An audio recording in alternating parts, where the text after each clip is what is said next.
Turns out some of the smartest people on Earth are actually pretty fascinating. Let's talk about that.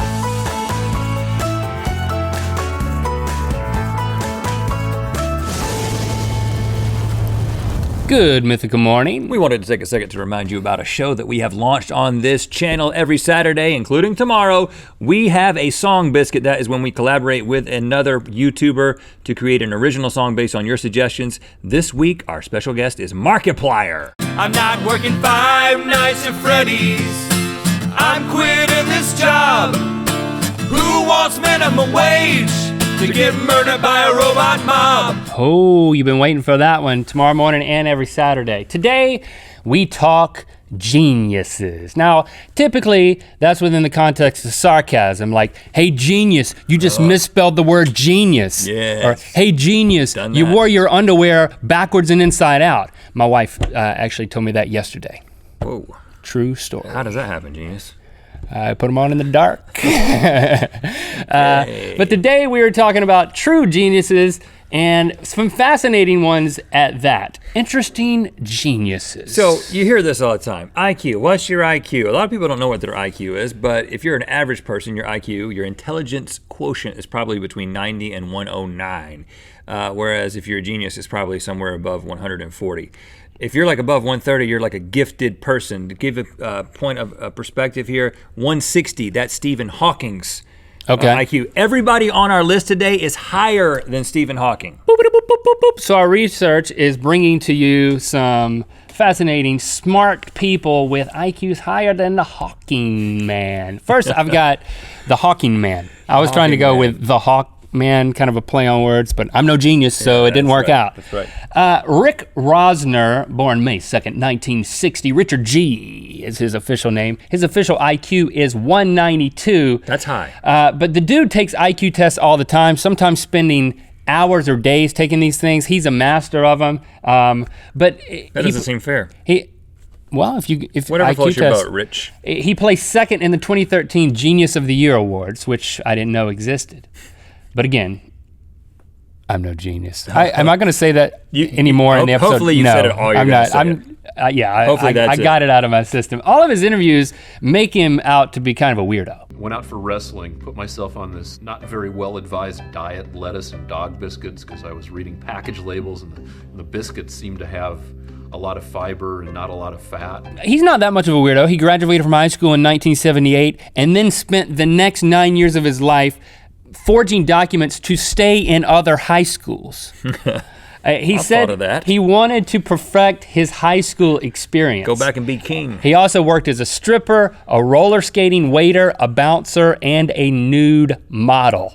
Okay. And I don't know, he looks great against that green backdrop, I guess. Well, he's got a green shirt on. He was also on Who Wants to Be a Millionaire. What is the term for music sung without instrumental accompaniment? Oratorio, a cappella, cantata, aria. The a cappella. A cappella, the right answer for 1,000. Did he win? $1,000. Okay. And then he sued them because the inaccuracy of a question. Of course, he lost that. Okay, but he's... I didn't mean to end on a sad note, but that's all I got about Rick. Too smart for his own good. How about James Woods? Yes, the actor. Nearly perfect SAT score, 1579. IQ level of 180. This guy went to UCLA in high school and then he got a full ride to MIT. But what did he do? Did he go be some academic guy? No, he ended up becoming an actor. I have a theory, seriously, that the greatest actors are the most intelligent actors. Like, I think it takes a lot of intelligence to embody someone else effectively. It's a certain type of intelligence. I wouldn't think it would be an IQ. But maybe it's an acting IQ. That's a different thing. Maybe. He's also known for being very good at poker, in which, there's an intelligence thing happening there. He's finished over 20 events. That doesn't mean that you just finish them. It means you finish in the money. So this guy's like basically a professional poker player playing poker all the time. But with all these accomplishments and this incredible IQ, he was not smart enough to not appear in the Silver Okay, here's what Rhett's trying to do here. He was trying to slam James Woods. Oh man, James and Woods, it was gonna be so good. Rhett, I love the fact that you built up this whole slam against James Woods to like talk about the crappiest movie he was in, and you totally blew it. What's the movie? Just go ahead and say it. With all of these accomplishments That's and this great. incredibly high IQ, he's still not too smart to not appear in You're still not getting it right. The Specialist. I taught you everything you know, and you dare to turn on me. You're gonna kill me too, Colonel. You're a specialist, kid. You deserve death. You still got him, Rhett. 4% on Rotten Tomatoes. You still got him. 180. Terrance Terry, born in 1975 in Australia, is the youngest tenured UCLA professor at the age of 24.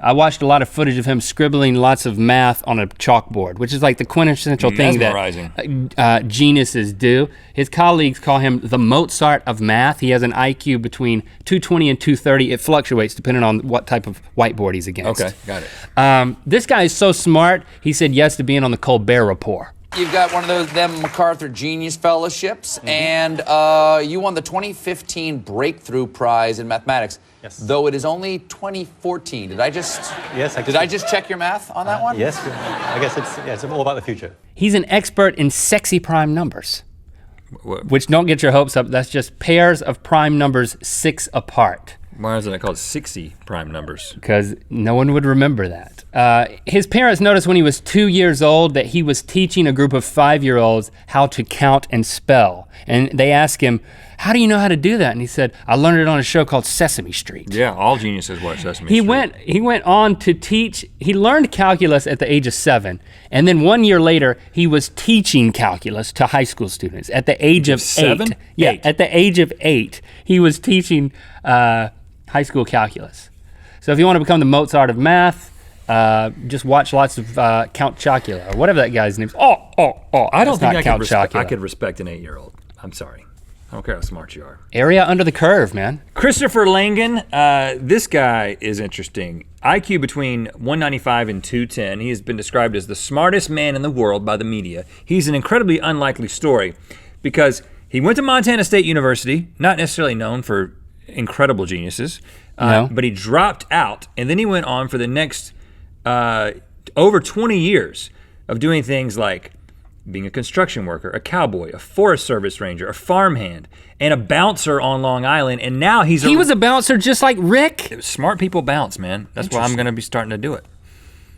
Sign me up. Now he's a rancher in Missouri. He runs a ranch.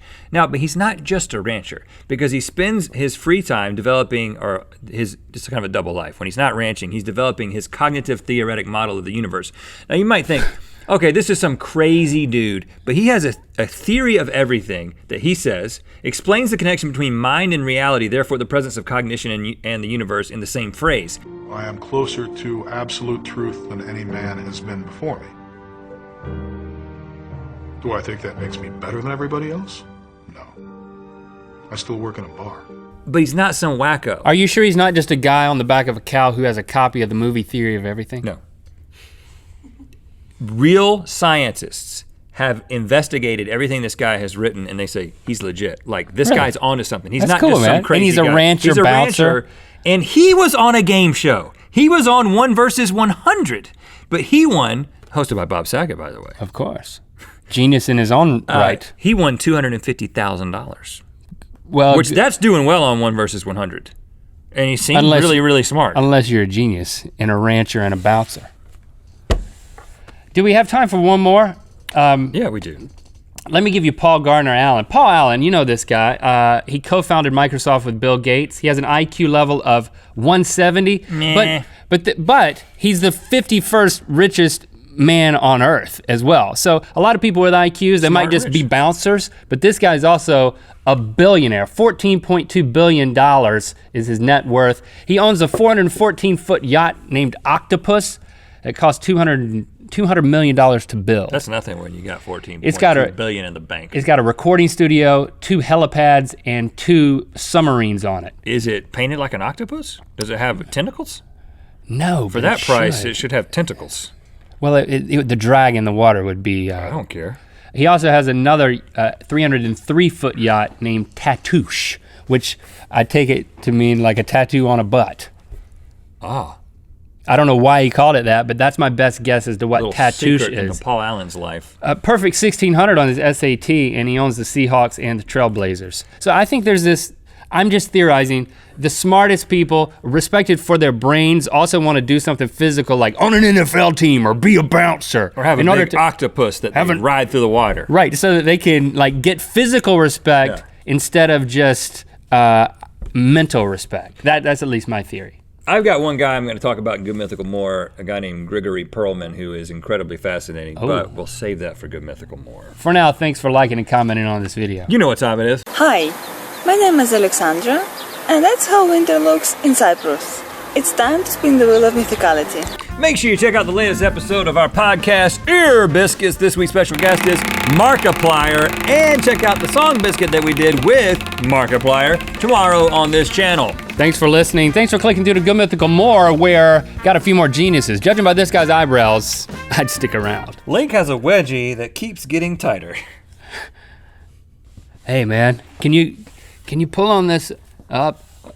Oh, okay, there we go. How's That's step 1, step 2 of my process, step 3. Hey, I'm gonna do the voice. Well, he's Russian, so you gotta do a Russian accent. Dankeschön. Is that German? Yeah, you should probably stop now.